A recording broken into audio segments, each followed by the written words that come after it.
Hari ini kita akan merenungkan firman Tuhan dengan tema Jangan Stres. Apa yang dimaksud dengan stres? Stres adalah perasaan yang umumnya dirasakan saat kita berada di bawah tekanan, merasa kewalahan, dan kesulitan menghadapi suatu keadaan yang menyakitkan atau mengecewakan. Kapan seseorang dikatakan stres? Ketika dia merasa kelelahan, sulit berkonsentrasi, lebih mudah marah kepada orang lain, emosi yang mudah meledak, merasa khawatir, cemas, serta dipenuhi dengan ketakutan. Kalau disimpulkan, stres adalah saat seseorang sedang overload dalam jiwanya, dalam pikiran, di hatinya, overload, melebihi kapasitas. Nah, kekasih Tuhan, Tuhan mau agar kita tidak terus tinggal dalam stres. Karena stres itu sangat berbahaya. Stres berbahaya kepada diri sendiri, bahkan kepada orang lain, bahkan juga kepada kepentingan kerajaan sorga. Tuhan mau agar kita bisa menang atas stres. Tuhan mau agar kita bisa mengalahkan akan stres. Namun yang lebih penting adalah bagaimana kita bisa mencegah supaya kita tidak stres. Saudara sekalian, izinkan saya untuk membagikan satu ayat yang penting sekali di dalam Filipi 4, ayat yang ke-8. Saya coba baca ayat ini dalam terjemahan bahasa Indonesia sehari-hari. Akhirnya saudara-saudara, isilah pikiranmu, isilah jiwamu, isilah hatimu dengan hal-hal yang bernilai, yang patut dipuji, yaitu hal-hal yang benar, yang terhormat, yang adil, murni, manis, dan baik. Isilah pikiranmu dengan hal-hal yang bernilai, yang patut dipuji, hal-hal yang benar, terhormat, adil, murni, manis, dan baik. Jadi ayat ini mengajar buat kita agar kita mengisi pikiran kita bukan dengan hal yang buruk, bukan dengan hal yang sia-sia, bukan dengan hal yang bisa membuat kita stres, bukan mengisi pikiran kita dengan hal-hal yang menyakitkan, tetapi isi pikiranmu dengan perkara-perkara yang bernilai. Saya coba bacakan ayat ini lagi dalam sebuah terjemahan bahasa Inggris, Filipi 4 ayat 8. Dalam The Living Bible Translation dikatakan langsung saja, bagian penting, fix your thoughts on what is the true and good and right. Perbaiki pikiranmu, fix your thoughts, perbaiki pikiranmu dengan apa yang benar, on what is true and good and right, dengan apa yang benar, yang baik, dan yang tepat. Nah, kekasih Tuhan, kita harus memperbaiki pikiran kita, sehingga pikiran kita bisa benar, baik, dan tepat. Nah, dari dua terjemahan ini, dalam Filipi 4 ayat 8, ternyata cara terbaik agar kita tidak stres saat di tengah tekanan, saat kita melewati tugas yang tidak mudah, saat kita melewati penolakan, masalah, hal-hal yang menyakitkan adalah perbaiki pikiranmu. Lalu isi pikiranmu dengan hal-hal yang benar. Ayo yang mau coba katakan, saya mau perbaiki pikiran saya dengan benar. Istilah kasarnya kalau handphone kita sedang hang, maka saudara perlu apa? Untuk restart, reset, diformat ulang, sehingga jadi berfungsi kembali dengan baik. Demikian juga laptop Anda, mungkin juga komputer Anda. Kalau sampai ternyata hang atau error, itu perlu dimatikan, lalu di-reset lagi, supaya akhirnya bisa kembali dengan baik. Nah, saudara sekalian, jadi kita harus bisa mengalahkan stres. Kita harus bisa menang atas stres. Tapi jauh lebih baik adalah supaya kita tidak stres. Dan caranya bagaimana? Ternyata kita harus reset ulang. Perbaiki cara berpikir kita, cara pandang kita, isi hati kita dengan semua hal-hal yang benar, semua hal-hal yang penting. Nah, yang tidak penting-penting, yang sampah, hal-hal yang tidak baik, yang merugikan kita, jangan izinkan masuk dalam pikiran dan hati kita. Nangkap saudara ya? Jadi ini penting sekali. Sebagai gembala, saya mengasihi setiap saudara. Saya berharap Anda mungkin hari ini yang sedang stres menghadapi masalah keluarga, masalah ekonomi, pekerjaan, pelayanan, masalah kesehatan. Saudara, dalam nama Yesus, saudara bisa bangkit dan menang dan keluar dari semua stres itu. Katakan amin. Katakan bersama saya mau mengalahkan stres. Tapi sebagai gembala, Tuhan mau agar kita belajar supaya tidak mudah stres, supaya tidak stres lagi. Ya, nah, salah sekali kalau sampai sebagai orang Kristen kita dikit-dikit stres, dikit-dikit akhirnya stres, ya kan? Dikit-dikit ngadepi apa? Stres. Itu namanya Kristen yang kanak-kanak. Kristen yang dewasa adalah Kristen yang tegar saat menghadapi apapun juga, tekanan, keadaan yang mengecewakan, yang menakutkan, tapi kita punya pikiran yang benar, karena kita sudah memperbaiki pikiran yang salah, dan mengisi semua pikiran kita dengan perkara-perkara yang benar. Ada pepatah berkata, apa yang di pikiranmu, itu akan menentukan respon dan sikap kita dalam menghadapi apapun juga. Saya ulangi lagi, apa yang ada di pikiran dan hati kita, itu akan menentukan sikap dan respon kita saat menghadapi hidup ini. Kalau pikiran kita salah, kalau pikiran kita error, kalau hati kita error, apapun respon dan sikap kita akan error. Tapi kalau kita sudah perbaiki, reset ulang, kita sudah restart ulang, sehingga hati dan pikiran kita yang sudah diperbaiki dan diisi dengan perkara-perkara yang benar, maka saat keadaan, tekanan, masalah, pergumulan datang, kita tidak lagi stres. Amin. Ayo katakan bersama saya mau bebas dari stres. Haleluya. Nah, izinkan saya membagikan saudara bagaimana cara memperbaiki pikiran dan hati kita supaya kita tidak stres lagi. Nah, izinkan saya membagikan ada 6 kesadaran yang harus kita miliki supaya saudara tidak mudah stres lagi. Yang mau belajar, ayo coba katakan, saya mau belajar. Haleluya. Mari kita lihat 6 kesadaran dalam pikiran yang harus diperbaiki dan diisi agar kita tidak stres lagi. Kesadaran yang pertama adalah kita tidak bisa hebat dalam segala hal. Kita tidak bisa hebat dalam segala hal. Seseorang yang mau jadi hebat dalam segala hal, itu akan menjebak dirinya kepada stres dan frustrasi. Orang yang terus mau merasa menjadi hebat di dalam segala hal, maka itu akan menjadi beban yang berat dalam diri kita, sehingga hidup kita akan berat dan penuh dengan tuntutan. Ingat sekali lagi, kita tidak bisa hebat dalam segala hal. Saya percaya, saudara dan saya punya kehebatan, kekuatan, sisi kekuatan yang luar biasa. Tapi kita tidak pernah bisa hebat dalam semua hal. Contoh, ada saudara yang hebat dalam soal, yaitu sekalian masak. Tapi mungkin saudara dalam soal mancing, saudara nggak hebat, ya kan? Sebaliknya ada orang dalam soal olahraga hebat, tapi dalam soal percintaan, dalam soal yaitu saudaraku mendekati seorang wanita, ya ternyata oonnya bukan main. Ada orang yang hebat dalam soal doa, dalam soal perkara-perkara rohani, tapi ternyata tidak hebat dalam soal mencari uang. Ada orang yang romantis sekali, suami yang romantis, ya kan, suami yang baik, ya kan, suami yang setia, tapi tidak hebat dalam soal pekerjaan, alias ora entos dalam soal cari duit. Nah, pertanyaannya, saudaraku, ya, loh, Pastor Lukas, apa saya nggak boleh mengupgrade diri? Saya nggak boleh ingin pasangan saya supaya bisa hebat dalam segala hal, nggak cuma romantis, tapi juga hebat soal cari duit, ya kan? Nah, kekasih Tuhan boleh-boleh saja, tapi tetap sadari bahwa kita tidak bisa hebat dalam segala hal. Nah, kalau saudara mau menuntut dirimu atau menuntut orang lain harus bisa hebat, sempurna, kuat dalam segala hal, saudara akan stres. Nah, ini loh yang harus kita perbaiki. Jangan lagi memaksa dirimu atau menuntut orang lain harus bisa hebat dalam segala hal. Itulah alasan mengapa kita perlu Tuhan sebagai penolong dalam hidup kita. Ternyata kita punya kelebihan, tapi juga punya sisi kekurangan. Kita punya kehebatan, tapi juga punya banyak hal-hal yang sangat memalukan. Dan di situ bukti bahwa kita perlu Tuhan.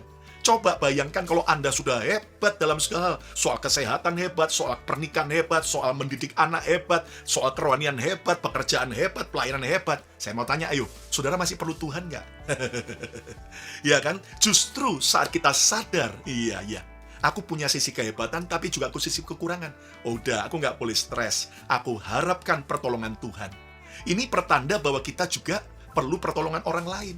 Kita nggak bisa one man show. Kita bukanlah superhero, kita adalah manusia biasa yang butuh pertolongan. Lihat Marvel saja, sekarang sudah banyak membuat bahwa para superhero pun juga harus yaitu kolaborasi, harus saling menolong, kerjasama. Nah sama, kita nggak pernah bisa hebat dalam segala hal. Ayo yang setuju coba ketik katakan, saya tidak bisa hebat dalam segala hal.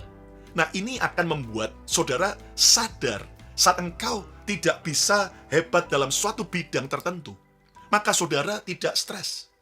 Kita perlu belajar, kita perlu tanya sama orang lain, kita perlu, saudaraku, yaitu saudaraku minta tuntunan Tuhan dan pertolongan Tuhan, sehingga saudara dan saya akhirnya bebas dari stres. Ingat, kita tidak bisa hebat dalam segala hal. Ini kesadaran yang pertama yang harus kita miliki, supaya kita tidak lagi stres.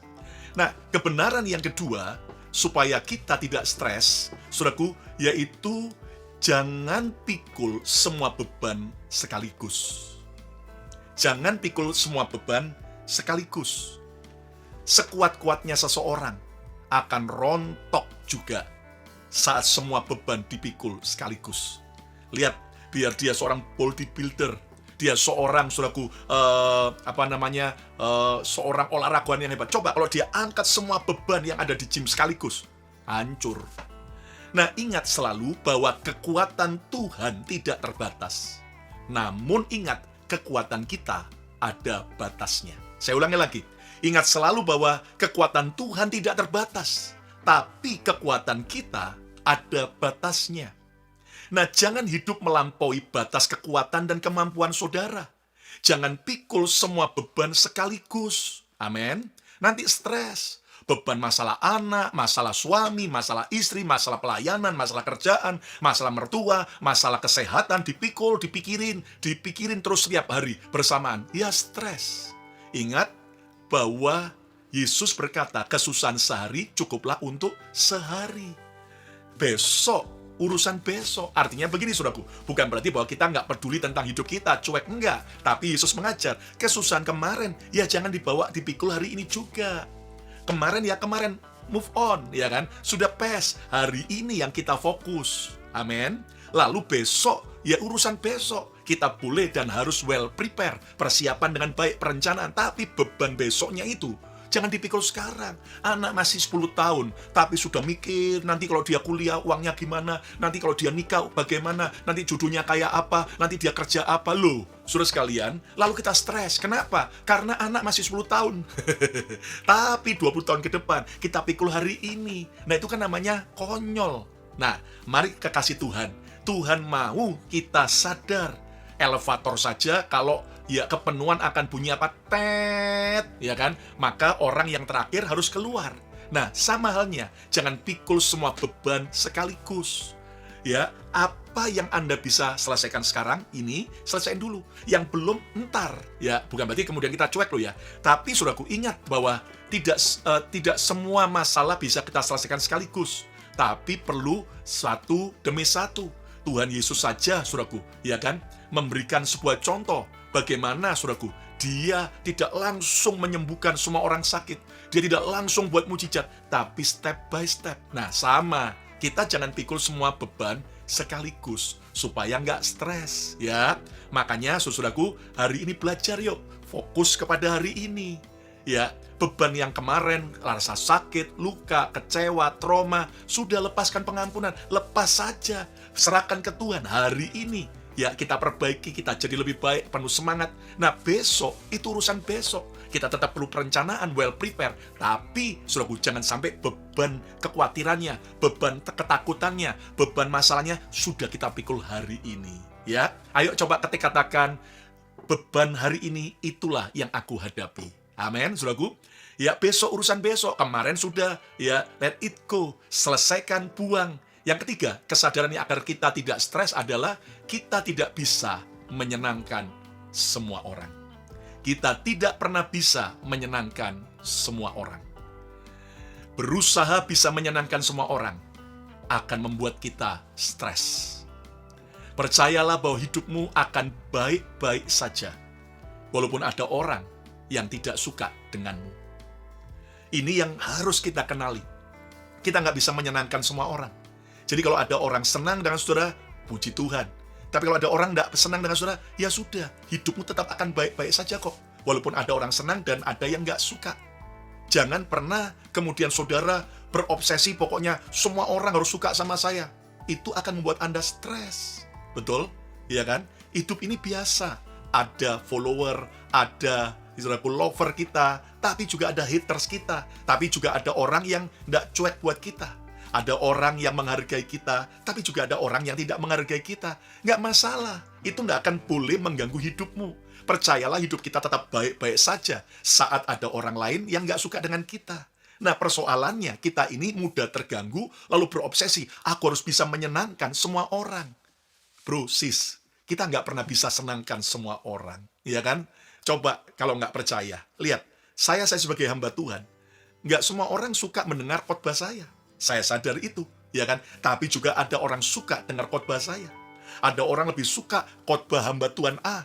Ya sudah, nggak apa-apa. Saya ternyata punya sebuah warna, sebuah panggilan, kekuatan khotbah di bidang B. Ya.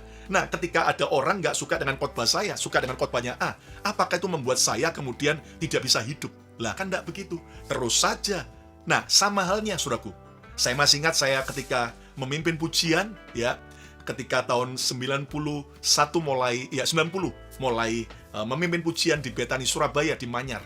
Di awal, saudaraku, saya ingat mentor saya berkata begini, waktu kamu memimpin pujian di antara ribuan orang, lihat pasti ada orang yang semangat nyanyi, tapi ada juga yang begini saja, ya, atau bahkan mencibir. Nah, waktu kamu di atas mimbar, waktu kamu memimpin pujian, fokuskan pandangan dan arahmu bukan kepada mereka yang begini atau yang mencibir, mengejek, tapi kepada yang semangat nyanyi. Sehingga ketika kamu fokus kepada itu, kamu tetap akan semangat dan bisa melayani sebaik mungkin. Wow, itu nasihat bijak dari mentor saya untuk memimpin pujian. Nah, dalam hal ini juga, dalam kehidupan juga sama. Saudaraku, kita nggak pernah bisa senangkan semua orang. Kita fokus saja kepada orang-orang yang kita bisa lakukan dengan baik. Pepatah berkata, ya, pemimpin nggak akan pernah bisa menyenangkan semua orang. Kalau Anda mau menyenangkan semua orang, jangan jadi pemimpin. Jadilah penjual es krim. Tapi saya renungan juga, jadi penjual es krim juga terkadang nggak bisa senangkan semua orang. Ada orang mau beli rasa coklatnya udah habis, diborong oleh saudara. Maka orang yang mau beli rasa coklat, es krim rasa coklat karena sudah habis, dia bisa marah, dia bisa kecewa. Nah, kita nggak pernah bisa menyenangkan semua orang. Ya kan? Sekali lagi, hidup kita akan baik-baik saja, walaupun ada orang nggak suka sama kita. Ya, jangan tersinggung terhadap sikap dan perkataan dari semua orang yang tidak menyenangkan kita. Amin. Dan itu akan membuat saudara tidak lagi stres. Nah, kalau Anda mau semua orang harus bisa menyenangi saudara, semua orang harus bisa admire dengan saudara, menghargai saudara, saudara akan stres. Hari ini, belajar sadari kita tidak bisa menyenangkan semua orang. Ayo coba katakan, saya berhenti berusaha menyenangkan semua orang. Ya, yang penting senangkan Tuhan, senangkan keluarga, senangkan orang-orang yang ada di sekitar kita. Ya, selebihnya serahkan kepada Tuhan. Haleluya. Yang keempat, kesadaran agar kita tidak stres lagi. Yang keempat adalah belajarlah berbesar hati, melihat orang lain lebih dari kita. Selalu ingat bahwa di atas gunung pasti ada gunung lain lagi yang lebih tinggi. Selalu ingat, di atas langit pasti ada langit lagi.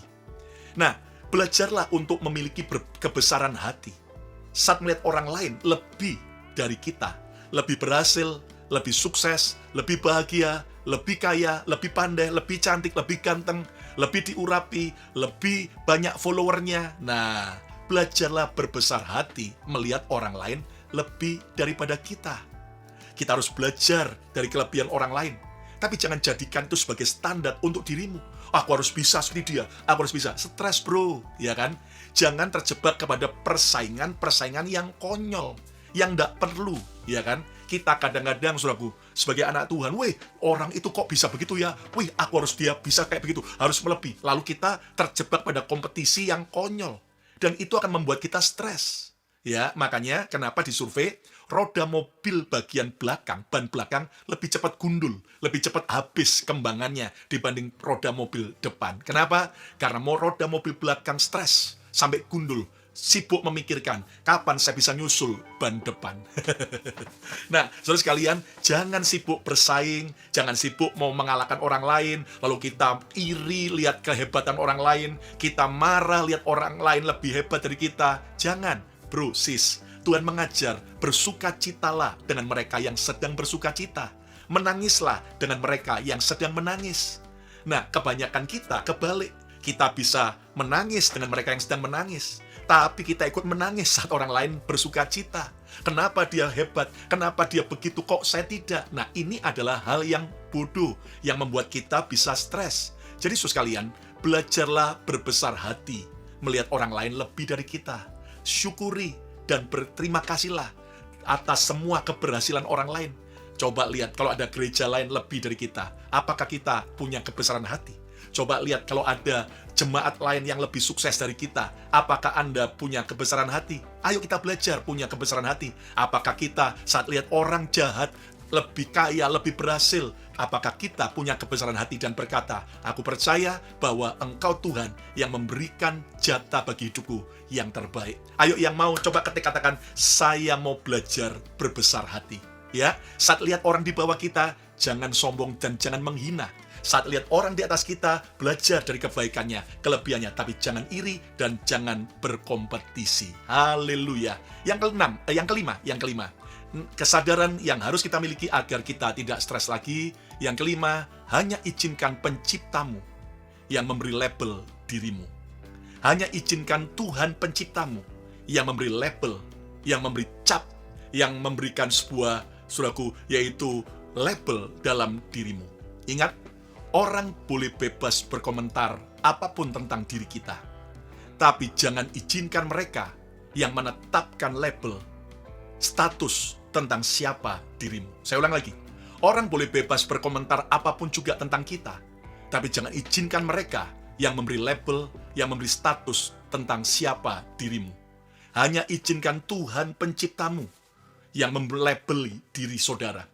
Jika Tuhan pencipta kita berkata bahwa kita berharga, kita mulia, kita dicintai Tuhan. Kalau Tuhan berkata kita diampuni dan diangkat sebagai anaknya, maka itulah label yang harus kita pegang dan percayai. Ketika ada orang mengata-ngatai kita yang buruk, mengatakan kita adalah orang yang gak becus, orang yang bodoh, orang yang gagal, orang yang terkutuk, jangan izinkan itu menjadi label dalam dirimu. Itu akan membuat engkau jadi stres. Tapi hanya izinkan Tuhan Yesus saja yang menetapkan siapakah diri kita. Kalau kita berharga, Tuhan berkata kita mulia, maka pergumulan seberat apapun hari ini, maka percayalah dia, Tuhan akan angkat hidup kita. Ketika Tuhan pencipta kita berkata, aku adalah Jehovah Jireh dalam hidupmu, aku akan cukupkan semua keperluanmu. Hari ini kekurangan apapun yang sedang kau hadapi, jangan pernah engkau kecewa dan takut. Mari kita belajar untuk senantiasa hanya izinkan Yesus yang memberi label dalam hidup kita. Yang mau katakan, hanya Yesus yang menetapkan hidupku. Amin. Hanya Yesus yang menetapkan hidupku. Yang keenam, yang terakhir, kesadaran agar kita tidak stres lagi. Yang keenam adalah selalu ikhlas saat menolong orang lain. Selalu ikhlas saat menolong orang lain. Kekasih Tuhan, jangan menuntut balasan dari mereka, dari orang-orang yang sudah pernah kita tolong.